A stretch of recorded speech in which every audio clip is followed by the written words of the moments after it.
Now, NAV decay, NAV erosion, price decay, whatever you want to call it, buying into an asset that might pay you a ton of income generation, but decays like crazy as far as price return goes, making the investment arguably not worth investing in the first place, has got completely out of control in 2025. And that's why I've been making a lot of videos as of recently talking more about this subject and sharing with you guys what I've learned about it in the past and what I'm currently doing to apply it to my trading, to my investing in the future.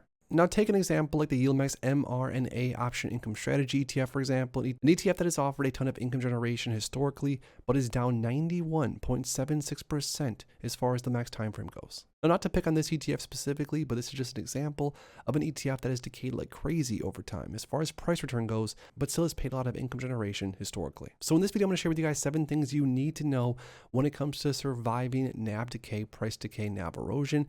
I created an entire survival playbook, and I'm going to share with you guys in today's video. Now, if you're a dividend investor, especially if you invest in high income oriented ETFs, definitely stick around, drop a like down below, and let's get right into it. My A to Z dividend investing ebook has already helped countless dividend investors get started with their journey. And my custom dividend tracker, the one I use all the time on my videos, has also helped so many investors stay organized and has actually helped them see their dividend income grow. Well, today I have something even better for you guys. When you click the first link down below in my description and you grab my A to Z dividend investing ebook, today you're not only going to get the ebook, but you're also going to be getting the custom dividend tracker, which you can use to track your own dividend income ongoingly, get direct access to my personal email where you guys can email me any questions regarding dividend investing. You're also going to receive a link to view all of my holdings inside my 7-figure dividend portfolio and see all the positions I add and take away ongoingly. And you're going to get for absolutely free my brand new high yield dividend investing ebook where I show you the power of maximizing some of these high yielding ETFs and teach you everything there is to know about that also. This is going to be your one shot to grab everything inside of one single bundle, but you got to move quick because I'm not going to offer this for long. Now, with all that, let's get back into the video. Now, feel free to add anything else you guys have learned or anything else you think might be helpful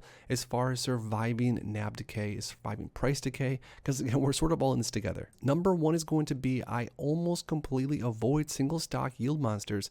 All eggs in one basket are just gambling with extra steps. Now, let me give you guys an example of this. Coney, for example, the YieldMax Coin Option Income Strategy ETF, which offers exposure to Coinbase as the underlying single stock name, which funny enough, Coney is actually in my long-term portfolio. I own a very small portion of it, which we're going to talk about later, but names that offer exposure to a single underlying name like Coney or names like Google or names like PayPal, I typically stay away from names that offer exposure to just one single underlying name. And this is the same exact reason on why I hold over 60 positions in my long-term portfolio.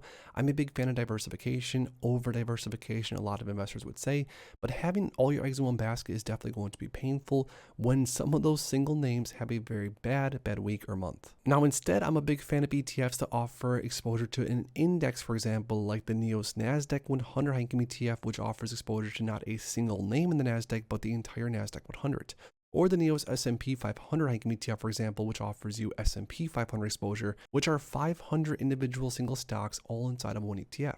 Now, names like these can still offer a ton of income generation, but are not going to decay like crazy, again, during most market conditions. Now, number 2 kind of goes into what I was just saying. I stick to index-based high-income ETFs like JEPI, JEPQ, SPY-I, QQQI, GPIQ. The underlying indexes are way more stable and volatility is lower, so the decay is dramatically slower. Now, sure, I get a lot of these diversified high-income ETFs are not going to give you the 50%, the 80%, the 150% distribution rates, but again, you have to ask yourself, at what cost are you trying to receive so much income? A lot of the times, it is not worth the risk it offers. Now, again, I'm all about buying some super high risky names in small fashions. I've talked about that for so long on my channel.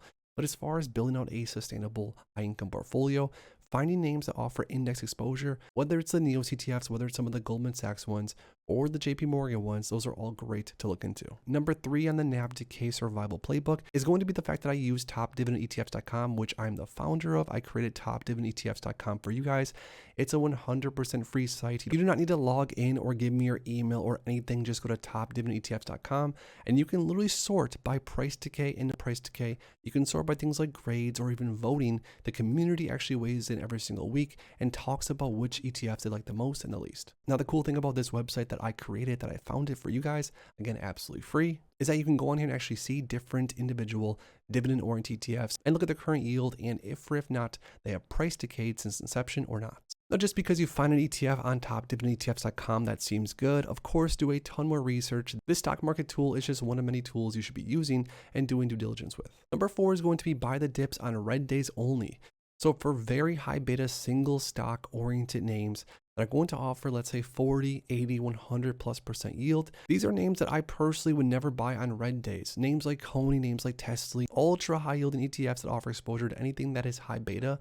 I think it's much better to grab some shares on super red days when they're down 4%, when they're down 8 or 12%. Again, you might have to be patient about this, but trust me, most of these names drop like a rock when the market gets soft. Number 5 is going to be DCA, dollar cost average, plus full reinvestment of distributions. Certain names like Coney, like TSLY that I do have in my portfolio, they've paid me back my entire initial investment at this point. So, and if I were to have dollar cost average down with all the distributions, I'd be in a very, very good place. Number 6, position sizing matters. Never more than 2 to 4% of my portfolio in any single high yield ETF, no matter how juicy the yield looks. Again, there's very tempting names. I've even been tempted. I've been investing for a decade and I still get tempted from time and time again, looking at some of these ultra high yielders and looking at their performance. Sometimes they seem too good to be true, and sometimes they are, and sometimes they aren't. But for me personally, I always utilize a very small portion of my portfolio, even if it's a single high yield name that I really like. Now, number 7, lastly, rotate out when decay actually starts showing up. If a fund that used to say no,